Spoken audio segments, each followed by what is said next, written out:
अस्सलाम वालेकुम फ्रेंड्स, कैसे हैं आप सब। उम्मीद है सब ठीक ठाक होंगे, खैरियत से होंगे। आज आपके साथ बहुत ही खूबसूरत सा नेक का डिज़ाइन शेयर करूंगी। ये नेक डिज़ाइन हम राउंड नेक में बनाएंगे स्कैलिप के साथ, और साथ ही मैं यहाँ पे बोर्ड पाइपिंग आपको लगाना सिखाऊंगी स्लिट के अंदर विद लेस। ठीक है, तो इस तरह के जो आपको पता है अक्सर लॉन के प्रिंटेड नेक जो होते हैं वो इसी तरह से होते हैं कि उसमें आपको स्लिट वाला नेक बनाना होता है राउंड नेक के साथ। तो हम ये वही बनाएंगे, लेकिन इसमें मैं स्कैलिप भी लगाऊंगी, साथ में लेस भी लगाऊंगी। तो काफ़ी यूज़फुल होने वाली है वीडियो। यहाँ पर मैंने क्रीज़ बना ली है अच्छे से आयरन करके अपनी शर्ट की, और अब मैं इस शर्ट को कर देती हूँ साइड पर। यहाँ पर मैंने एक बुकरम का पीस लिया जिसको मैंने यहाँ फोल्ड करके रखा हुआ है। ये आपने अपने हिसाब से लेना है, जितनी आपकी नेक की चौड़ाई होगी ना उससे तकरीबन 1.5 इंच ज़्यादा ले लीजिएगा। तो यहाँ पर मैं 3 इंच चौड़ाई ले रही हूँ नेक की, और 6 इंच लंबाई ले रही हूँ। आपने जो आपका रेगुलर नेक होता है उसके हिसाब से आपने इसकी लंबाई और चौड़ाई लेनी है जितनी आप नॉर्मली लेते हैं। तो मैं इतनी ही लेती हूँ, 3 इंच चौड़ाई और 6 इंच लंबाई। तो मैंने यहाँ पर ये नेक बना ली है। अब इसको हम अच्छा सा एक राउंड शेप देंगे, और इस तरीके से हमने अपनी एक फ़ाइनल राउंड शेप बना ली। अब मैंने एक स्कैलिप बनाया है जिसकी चौड़ाई मैंने 1.5 इंच रखी है, और इसकी लंबाई मैंने रखी है 1 इंच। ठीक है, ये जो मैंने 1 इंच लंबाई रखी है ना, इसी 1 इंच लंबाई के मुताबिक अब मैं यहाँ पर मेजरमेंट करूँगी। अगर आपकी स्कैलिप की जो लंबाई है वो 1 इंच से ज़्यादा या 1 इंच से कम हो तो आपने उसी के हिसाब से फिर यहाँ पर मेजरमेंट रखनी है। यानी 1 इंच से ज़्यादा होगी तो आपने 1 इंच से ज़्यादा रखनी है, 1 इंच से कम होगी तो 1 इंच से कम रखिएगा। ठीक है, यहाँ पर इस तरह से थोड़े थोड़े फासले पर मैंने 1 इंच का मार्क लगा लिया है, और सेम वही हमारा राउंड नेक दोबारा से बनके तैयार हो गया है। आपने जब भी इस तरह का नेक बनाना है ना, चाहे आप सिंपल यहाँ पे सिर्फ स्कैल्प वाला नेक बनाए, तो कभी भी यहाँ रख के इसको नहीं बनाते, वरना इससे क्या होगा कि आपका नेक छोटा हो जाएगा, उसकी चौड़ाई कम हो जाएगी। तो इसी तरह से अगर आप सिंपल राउंड नेक भी बनाएंगे ना तो भी आपका सेम तरीका यही होगा। तो सेंटर से हम सबसे पहले शुरू करेंगे, और बिल्कुल सेंटर में रखते हुए यहाँ पर स्कैलिप को ड्रॉ करेंगे। अब बिल्कुल बराबर में दोबारा से रखेंगे और यहाँ पर ड्रॉ करते जाएंगे। तो स्कैलिप के जो साइड्स हैं ना एक दूसरे के साथ मिलने चाहिए। आप देखें यहाँ पर इनके दरमियान में बिल्कुल भी गैप नहीं है। अभी जो आखिरी वाले स्कैलिप है ना, इसको मैं ड्रॉ तो पूरा करूँगी, लेकिन जब मैं इसको कट करूँगी ना तो आप देखिएगा कि मैं किस तरीके से इसको कट कर रही हूँ, ताकि इसकी जो ऊपर वाली जगह है वो सीधी हो जाए। ठीक है, अब यहाँ पर मैं पिन लगा रही हूँ क्योंकि मुझे यहाँ पर राउंड नेक सीधा सीधा कट नहीं करने, स्कैलिप कट करने हैं। तो इसलिए मैं इसको यहाँ पर पिन्स लगा कर ना फिर कट कर रही हूँ, ताकि हमारी बुकरम मूव ना हो हमारी स्कैलिप को कट करते वक्त। तो देखिए इस तरीके से मैंने यहाँ पर पूरा अपना नेक कट किया है। अभी जब आखिरी वाला हमारा स्कैलिप है, इसको मैं यहाँ हाफ शेप देने के बाद ऊपर से मैंने इसको स्ट्रेट रखा है, ताकि जब हम इसकी बैक वाली नेक बनाएं तो हमें बनाने में आसानी हो जाए। ठीक है, अब यहाँ पे हाफ इंच का मार्जिन रखते हुए बाकी का जो एक्स्ट्रा बुकरम है वो मैंने कट कर दिया। अब इसको मैंने एक्स्ट्रा पीस के ऊपर पेस्ट कर लिया था आयरन की मदद से। अब साइड से यहाँ पर एक्स्ट्रा फैब्रिक को मैंने कट करके इस पर कट्स लगा लिए, क्योंकि हमारे पास राउंड नेक होता है तो इसको हम कट्स लगा लेते हैं ताकि इसको टर्न करने में हमारे पास आसानी हो जाए। ठीक है, अब यहाँ पे एक्स्ट्रा फैब्रिक को मैं सिलाई करने के बाद कट कर रही हूँ। तो अगर आप सिलाई ना करना चाहें तो आप इसको सिर्फ ग्लू की मदद से भी यहाँ पर पेस्ट कर सकते हैं। अब हमने अपनी शर्ट लेनी है, और शर्ट का जो सेंटर है ना उसके ऊपर भी आपकी क्रीज़ पहले ही बना के रख लेनी है। और ये देखिए सेंटर की जो स्लीट है ना, ऊपर से मैंने 6 इंच का मार्जिन छोड़ते हुए बाकी की नीचे की जो स्लीट थी उसके ऊपर मैंने बुकरम लगा दी है। देखें इसकी टोटल जो लेंथ है ये मेरे पास तकरीबन 19 इंच सही, और सिर्फ स्लिट की अगर हम लंबाई देखें तो तकरीबन यहाँ पे 13.5 इंच बनती है। आपकी जितनी भी स्लिट होगी ना उससे आपने 1 इंच नीचे तक इस बुकरम को लेके जाना होता है।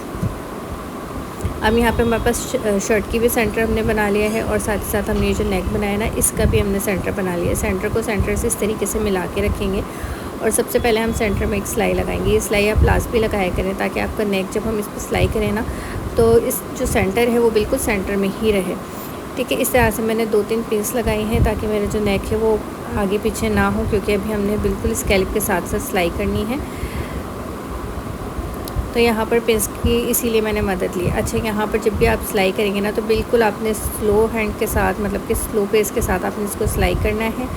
और जब भी आप इसको टर्न करेंगे तो हमेशा सुई को आपने अंदर की तरफ रखना है, यानी कि सुई आपकी ऊपर नहीं होनी चाहिए, शर्ट के अंदर होनी चाहिए जब भी आप इसको मूव करें। तो देखिए इसके साथ ही स्लो आपने जो है सारी सिलाइयाँ कर लेनी है। जो भी जितने भी स्कैलिप है उसके सब के अराउंड आपने सिलाई कर लेनी है।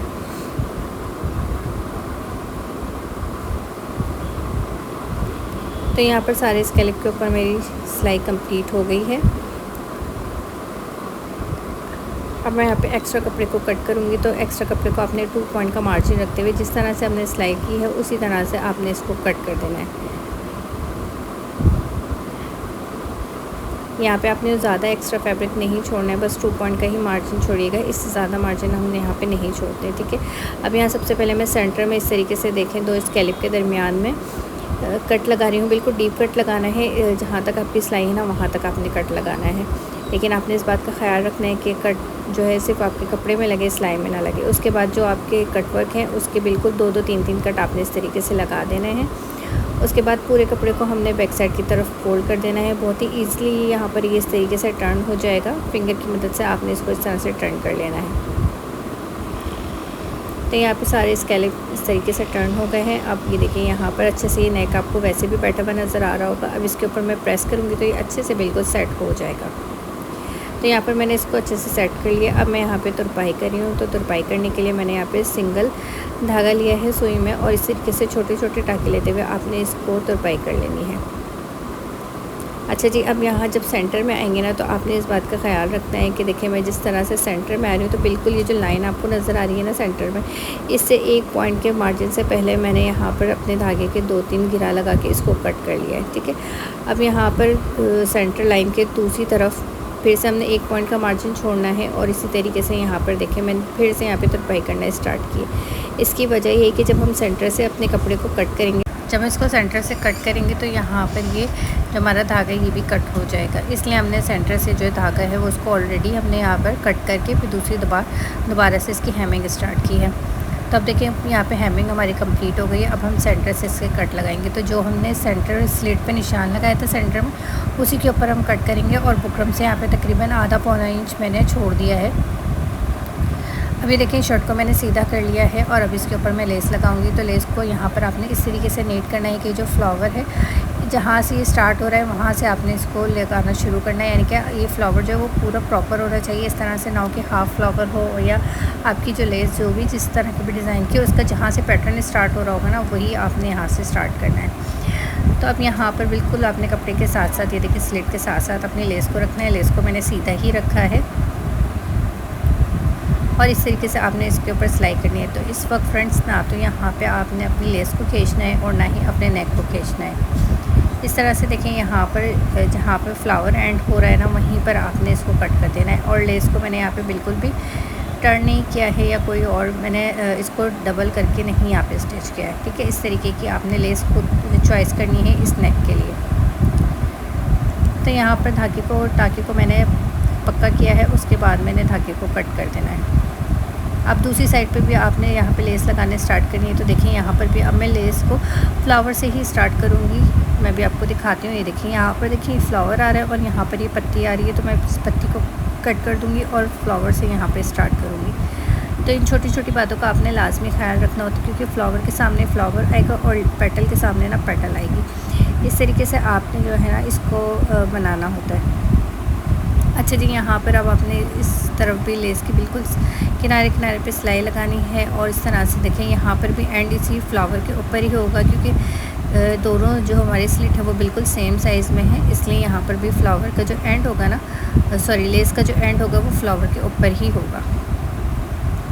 अभी देखिए इस तरीके से आमने सामने आ जाएंगे, ठीक है जी। यहाँ पर हम सिलाई को कंप्लीट कर लेते हैं और यहाँ पे धागे को पक्का करेंगे और यहाँ पे इसको कट कर लेंगे।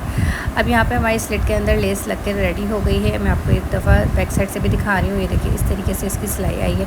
अब यहाँ पे मैंने 2 स्ट्रिप ली हैं, ये सीधी स्ट्रिप है। इसकी लंबाई मैंने 14.5 इंच ली है, चौड़ाई मैंने 2.5 इंच ली है, ठीक है जी। अब यहाँ पे इसको बैक साइड पे रखेंगे और ऊपर की तरफ से इसको नीचे की तरफ टर्न करेंगे, ठीक है। फ्रंट की तरफ टर्न नहीं करना है आपने, इसको नीचे की तरफ टर्न करना है। और यहाँ जहाँ से हमारी स्लिट स्टार्ट हो रही है ना, बिल्कुल वहीं से आपने इसको कपड़े को रखते हुए लगाना है। अच्छा, और साथ ही अब जो हम सिलाई लगाएंगे ना, ये जो हमने अभी लेस लगाने के लिए सिलाई लगाई थी, इसी सिलाई के ऊपर आपने सिलाई चलानी है, ठीक है। इस तरह से अच्छे से आपने सेट करना है। अगर आपको यहाँ पे प्रॉब्लम हो और कपड़े को इस तरीके से एडजस्ट करने में प्रॉब्लम हो, तो आपने क्या करना है, पहले ग्लू लगा के कपड़े को नीचे की तरफ फोल्ड करके चिपका लेना है, ताकि आपको सिलाई करने में प्रॉब्लम ना। अब देखिए मैं उसी सिलाई के ऊपर दोबारा सिलाई लगा रही हूँ, जो सिलाई मैंने अभी लेस लगाने के लिए लगाई थी। अब यहाँ नीचे तक जहाँ तक हमारी स्लिट है वहीं तक हम आए हैं और धागे को हमने फिर से पक्का किया है और उसके बाद कट कर लिया। अब दूसरी साइड से भी आपने इसी तरीके से स्टार्ट करना है। ये देखिए मैं नीचे की तरफ यहाँ पे कपड़ा रख रही हूँ, अपनी जो स्ट्रिप थी वो रख कर, और उसको यहाँ बिल्कुल जहाँ से हमारी स्लिट है वहीं से आपने जो है ना सिलाई स्टार्ट करनी है, उससे बिल्कुल ना नीचे ना ऊपर, बिल्कुल जहाँ से हमारी स्लिट स्टार्ट हुई ना वहीं से बिल्कुल आपने ये सिलाई स्टार्ट करनी है।